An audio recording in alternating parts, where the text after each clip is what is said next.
It's story time. Yay, it's story time. Are we going to come up with a jingle for it? Yeah, it's story time. It's story time. It's pretty good. It's catchy. Yeah, that's really good. Okay. So what's today's story? Got a couple of them. This is going to be about crazy Frisbee stories. Okay. There's a couple of them here that I got for you. Just some people you've encountered? Yeah, some people you run across that just, and it's Frisbee related, and it just comes out, it ends up being something that you never forget about.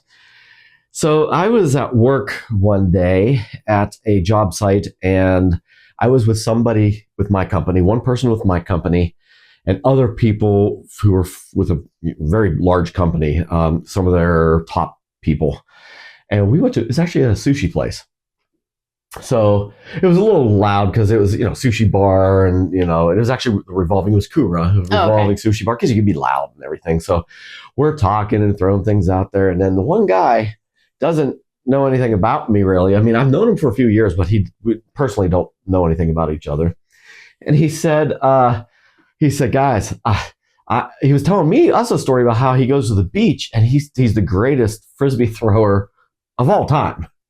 What? Of all time? Yes, he says there is nobody better than me. So, but this guy doesn't compete in disc events. Nothing that I know of.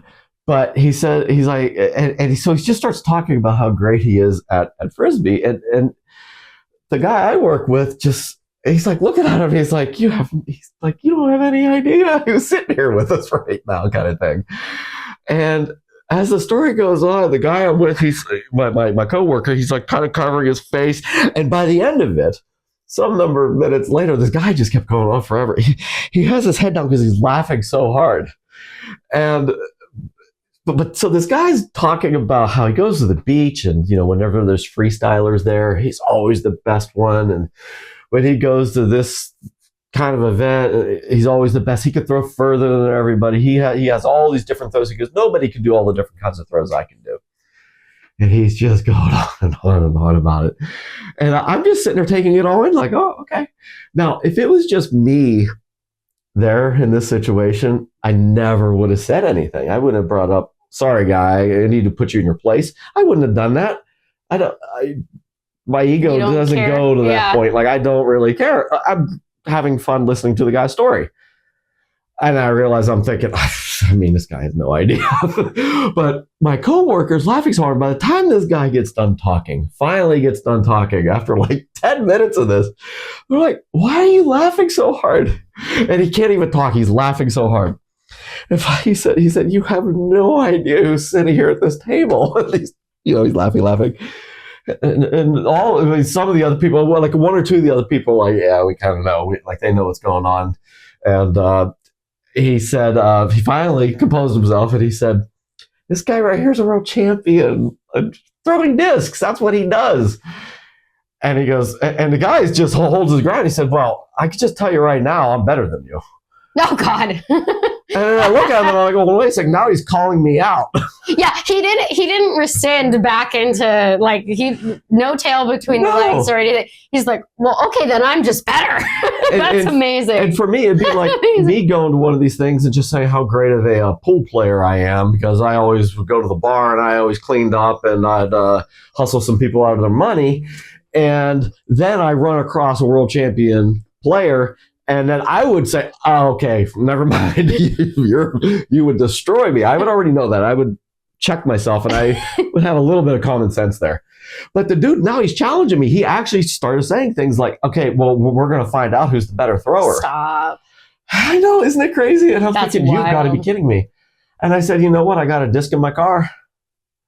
And he said, okay, we're going to settle this, and we're going to bring all the people out of the company and everything. And they're not going to believe this. Was this the same day? Yes, because we were at lunch. We did this as soon as we got back. So he said, we're going to bring everyone out. We're each going to do one throw, and we're going to somehow outprove that you're the best or whatever. Via one throw, you're going to prove who's better. Yeah. And we're not judging. We don't know what we're judging. Distance. No, it's just whatever you want to do, you need to show you're the best. That's what he came up with this. And I'm sitting there thinking, okay, I actually have no idea what I'm going to do. I don't know. So I'm driving back. And I just kept coming back to one thing that I know that this guy wouldn't be able to do, and I would just blow everyone's mind with. And that was, I'm going to kick it. But I'm sitting, I got my steel toe boots on because I'm at work. It's a job site, you know, like there wasn't any active construction, but a normal thing is to wear steel toe boots and that kind of stuff for safety. And I'm thinking, I don't know if I could do this with the boots and no warm up, and the boots are heavy. I mean, because they're steel. I mean, there's a lot of weight in them, and they're clunky and everything. But then I was fuming because, I mean, if someone challenges me like that, it's probably not gonna end well for you. At least if it's something I'm good at doing. Because all I could think is Isn't it all the principle too? It's just like, dude, yes, chill. And he just was told, it's like, dude, this guy's a world champion, and now you're calling him out. And I don't know, man. I think I would just be like, oh, no way. That's like super cool. Just kidding. I actually suck. Like, forget what I said. I actually suck. Like that. I think that's what I would have done. I'm telling you, I don't. Or I don't know. I guess I'm not that good at. I'm not like that confident about something that I'm not that good at. Like if I was not good at frisbee. If I was so good at something that I had to tell other people about it, I probably would be like competing in it. Well, that's the thing. You know what I mean? It's just a perfect example. Like I don't go around bragging about any of my dog's achievements or anything like that. I cherish them and they're great, but I don't go around bragging about it. And sometimes even feel weird when I'm asked about it to even talk about it. Yeah. So I didn't even elaborate to this guy anything. I didn't say anything about what I've done. It was just what my coworker said. And so I'm actually fuming a little bit because I'm like, how can someone be that arrogant? I'm not that arrogant. And I could have a reason to be, maybe. You know, my dogs are incredible. They've done amazing things. And yet I am not thinking anything like this guy is. So I'm kind of fuming. It only takes 5 minutes to get back because we're really close to where we work. Get back to it. And he goes in and he pulls out the people at the company to come out to watch this exhibition. Because he's not a CEO, but he's a really high-end guy. You know, it probably gives him maybe a little bit more cockiness than maybe he should have, you know, in other parts of life. So I go out there and I get the disc out of the back of the car and I'm like, F it, I'm kicking this. And I'm not just going to kick it 5 feet away. I was at the back of in the parking lot, and he was at the front of the building by the door with all the people standing around. And I go to the back, and I just walk right out. I said, "Are you ready?" And I was probably 30 yards from him. And you know, I could kick a disc 30 yards. You see me do it. Well, when I'm mad, and I got the steel toe boots, I know it's not going to hurt. I just kicked the F out of that disc. And you're not going to believe this. He's standing there, and the disc landed right in his hands. I mean, he didn't have to move, didn't have to do anything, and it was right there. Everyone went nuts. And the dude said, I'm giving it to you. I'm not. He said he gave up. He didn't even try to do anything. And I didn't say anything further. I just got the disc, put it back in, and everyone was clapping. And that was the end of it. And I'd say that's how you end a challenge. If you got that confidence, go out there and just show it to them. And I wish now we'd have that video, but back then we did videos and stuff like that on phones, but it wasn't like we do now. We just pull out our phone, just video everything. Certainly could have done it. Didn't even think about it because I was just thinking about putting this guy on the ground and just putting him in check and letting him know what's up and thinking I could have done 100 other things too. You know, he's bragging how he could skip a disc. I'm like, okay, I could skip a disc behind my back with a forehand. I know he won't be able to do that. I mean, probably only a few people in the world have ever done that. But, you know, there's probably 100 different things I could have done that would have just ruined them, you know. The kick's funny, though. What's that? Because I was thinking, if I could do this, it's over, you know. And he wanted me to go first. I got the disc out. I said, who do you want to go first? He said, you. And I didn't even hesitate. And I just kicked the thing. And when I looked at it, well, as soon as it hit my foot, I knew I was golden. And it went out. There was no wobble. It was actually spinny. And it went probably close to 100 feet, you know, about 30 yards right to him. And when he caught it, it was just, he was in shock. And everyone else is going like, oh my God, because they've never even thought of, like, you could kick a disc. You know, like, you wouldn't even think of it. And that's how you prove yourself, I guess. So that was a pretty good one. The other story, another funny story. And this one has a lot to do with, it was both of us. Yeah, it was both of us. So you should start. It's probably more me. Yeah. So, you know, I'm not one to share about my student's business, but this person was not a student for very long because he learned something important, I think, from this story. Yeah. And this person is not really in the sport any longer that I'm aware of. I think his dog got older, and anyway, so he shows up to my Frisbee class that I used to teach, and like one of the first things he says to me, and this guy's brand new, is that, you know, he arrives the day before a competition. So the class was on Friday, and then there's a competition that weekend. So, you know, he wanted to come to class, and he didn't want to show me his dog, and it wasn't out of preservation for the dog. It wasn't like, he didn't say, well, I want to save my dog's energy for the competition tomorrow. It wasn't that, because I would totally get that, actually. But that's not what he said. He just, you know, he's like, I just want to pick your brain. So he came to class he's a fanboy is what he is. To pick my brain. Well, okay. It started out with him like congratulating me for my pairs freestyle win.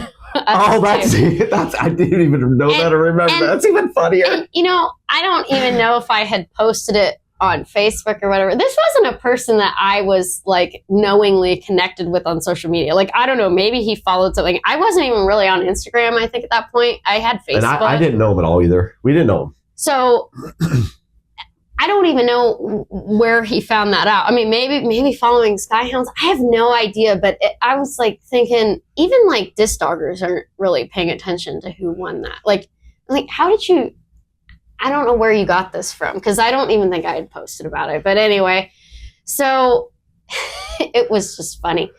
And I was like, thank you. Like, because what else are you going to say, right? And I did think it was odd, though, because I was like, I'm really shocked that somebody's paying attention to that. But anyway, maybe he's just very, very interested, and that's what he found. He felt that it was nice. It was nice. I can't. Anyone says nice congratulations, gesture. It makes you feel good. I can't knock him for the nice gesture. I just thought it was very interesting. But yeah, especially since it's pairs. Especially since it's pairs, because I mean, it only gets better from here. Even disc doggers don't really know about that. So okay, so he comes to class and he asked me all of these like kind of off the wall questions about disc dogging. I wish I could remember the exact questions, but it was, you know, like, God, I can't even remember, but you know, what moves are going to win it for me? It was all these kind of like weird questions that like, there's no real answer to them, because the answers are nothing that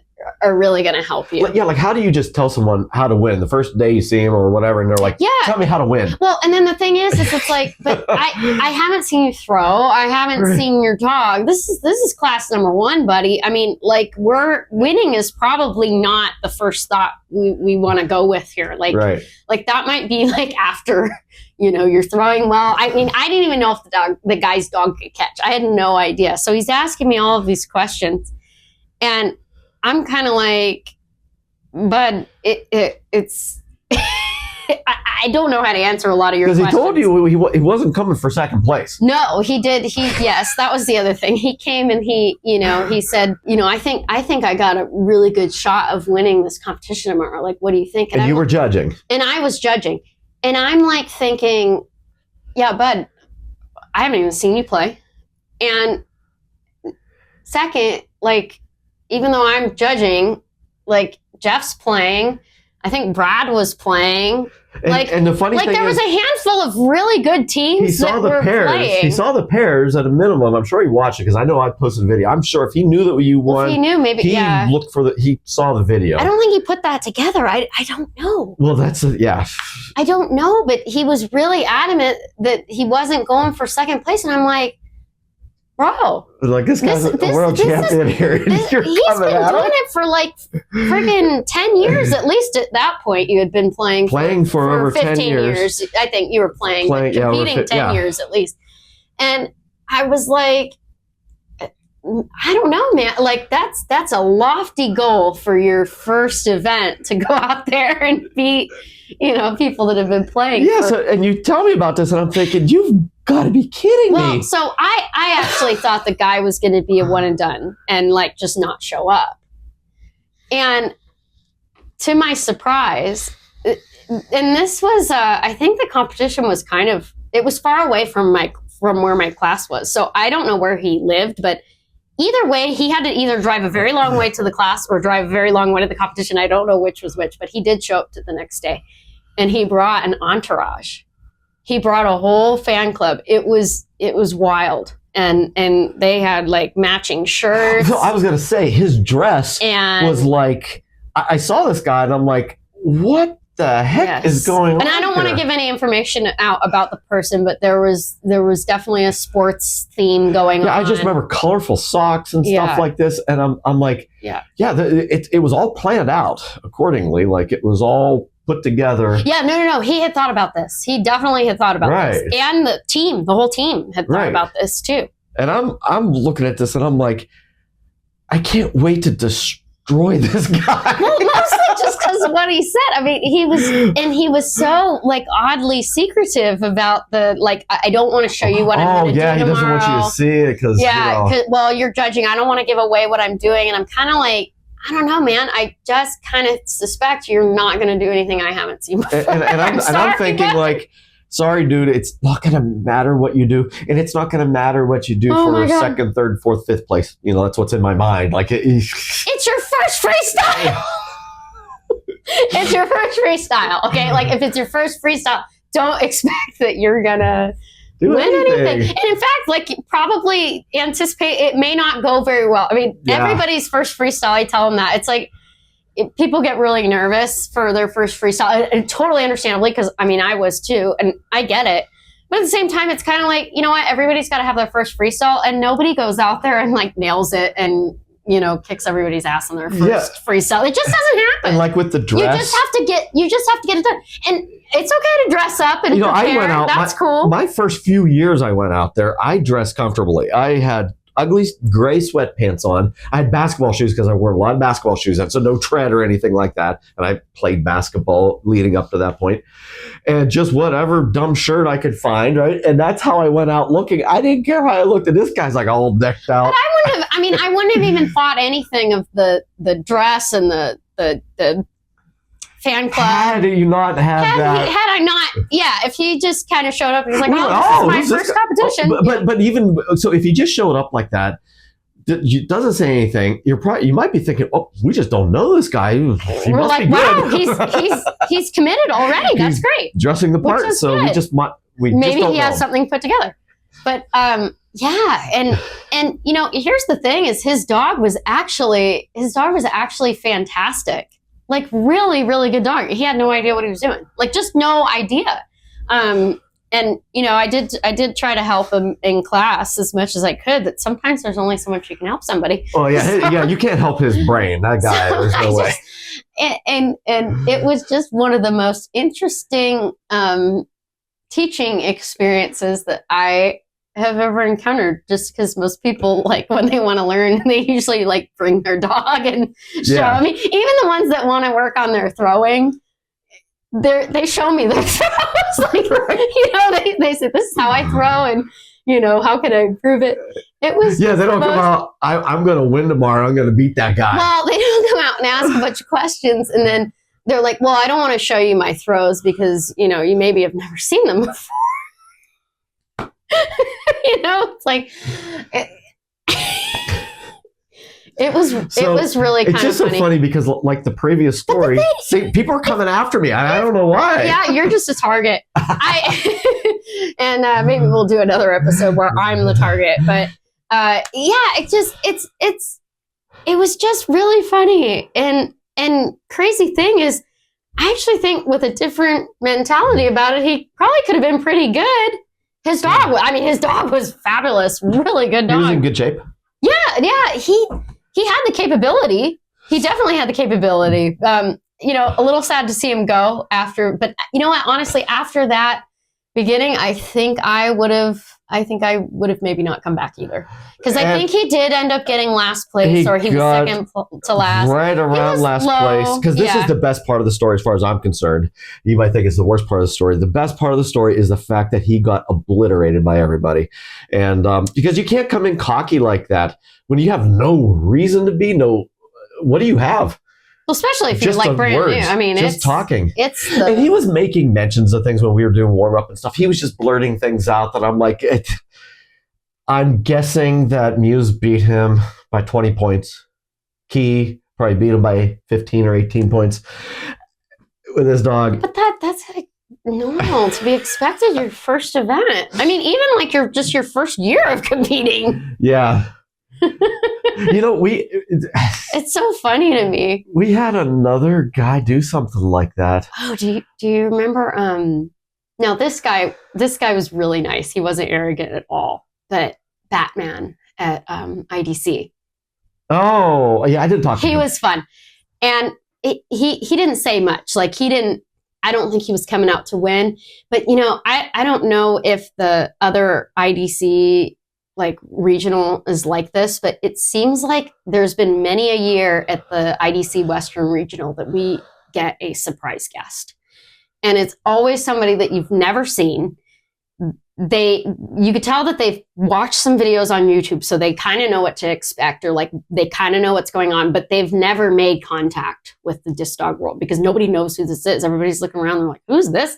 They've never been to any local events, and the IDC's been, the Western Regional's been in Southern California for a while now. So, all of our local people all know each other. So if this person would have showed up to an event, we would have known who it was. But they've always never shown up to an event. There's always one, almost every year.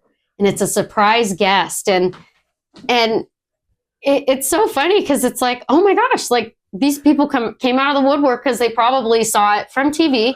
But then it's kind of sad because they disappear and you never see them again. Even we talk to them, we tell them, we've got a club, we do this and that. Never see him again. The one that really stood out to me that was like the special guest one year was Batman. And he went out there and he had a Batman shirt on. That's why we call him Batman, because I don't remember his name.